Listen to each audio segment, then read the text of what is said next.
So my name's Hudson. I'm a mock builder. This is my first Star Wars mock. I'm used to doing cities, but this is the first one that's Star Wars. This is my introduction. So I like really telling stories. So if you look like, it's kind of hard to see right here. There's a little Jedi meditating in that little area. I use the sleepy face, the guy with this like the bedtime guy or whatever.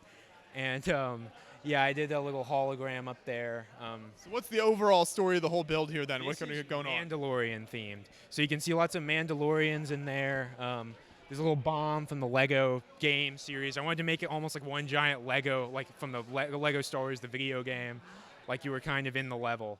So there's even a control panel right there from that guy. There's the cantina, which is also like very heavily inspired by like the home, yeah, the main setting of the game. And there's a little school right there with the I guess C3PO teaching the students, and there's a little baby Groot in there. I don't know, you can catch it. Yeah, you just kind of put lots of fun scenes in there, including all sorts of characters. Yeah, that's really the goal. I have the big ship up there that's like kind of hovering over the town.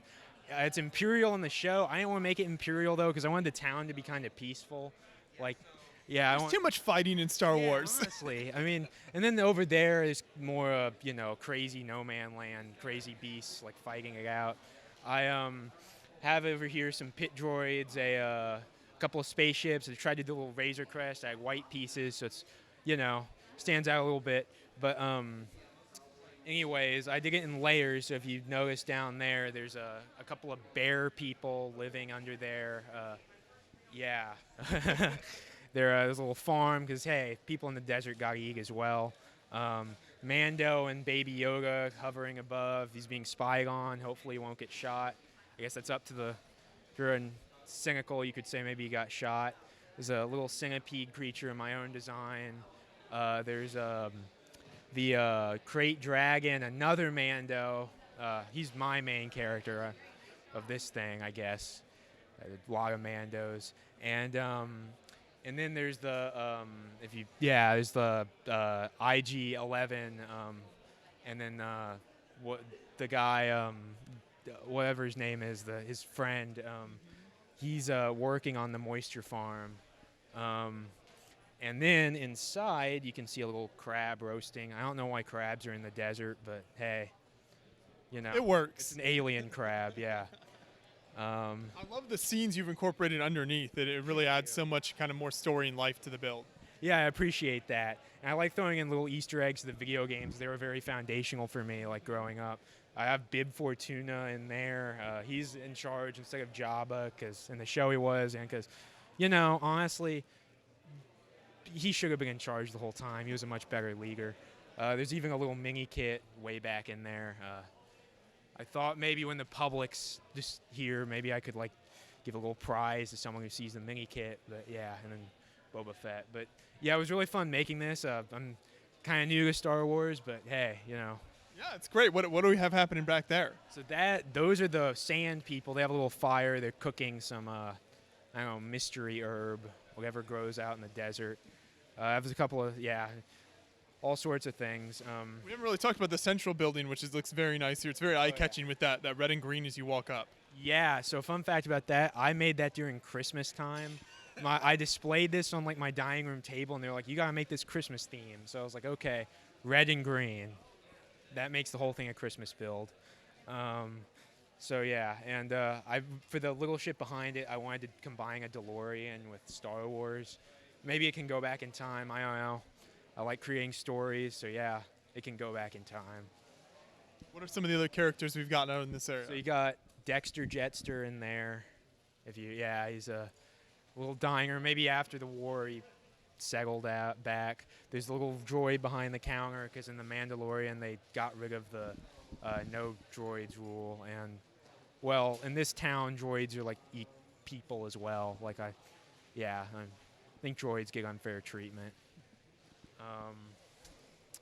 But yeah, there's a big interior in here. I can, there's like some of this, again, is a little hard to take apart, but yeah, there's a whole little area in there. There's another area I can take off over there and show you.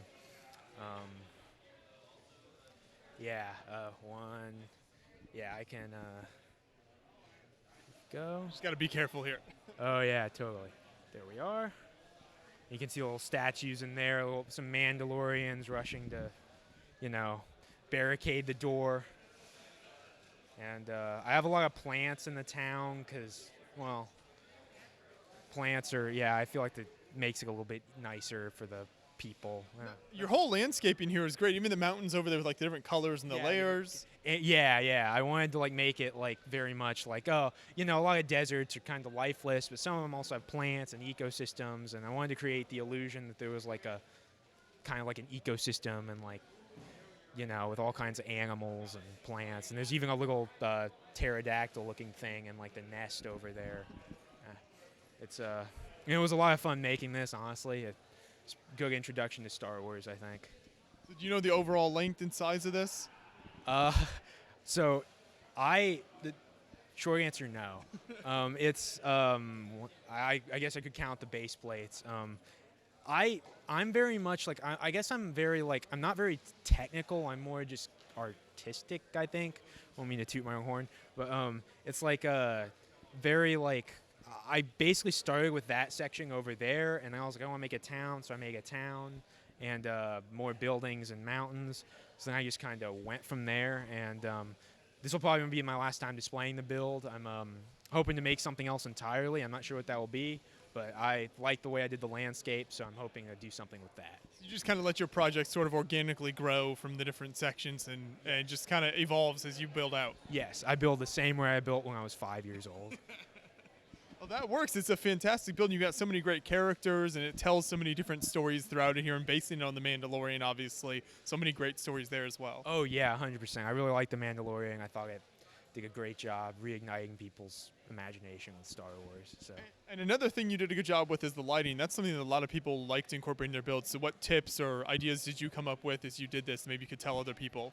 So I would say the main thing is, a hard thing is to have like an interior and do lighting. That building does not have an interior. This whole area does. So what I would say is to just kind of find little clever crevices to like hide the little power generators if there's a generator, or like little ways to hide the wires. Honestly, the lighting wasn't too difficult. I say just practice at it, and you'll, it'll be really nice. And just take your time, like, obviously the size of the build doesn't really matter. What really matters is just how it how it's presented. So yeah, I think lighting isn't too bad. I just find little clever ways to hide the power generators. Well, great work. Thanks for bringing it out to the show here. Yeah, sure thing. It was a pleasure to be here.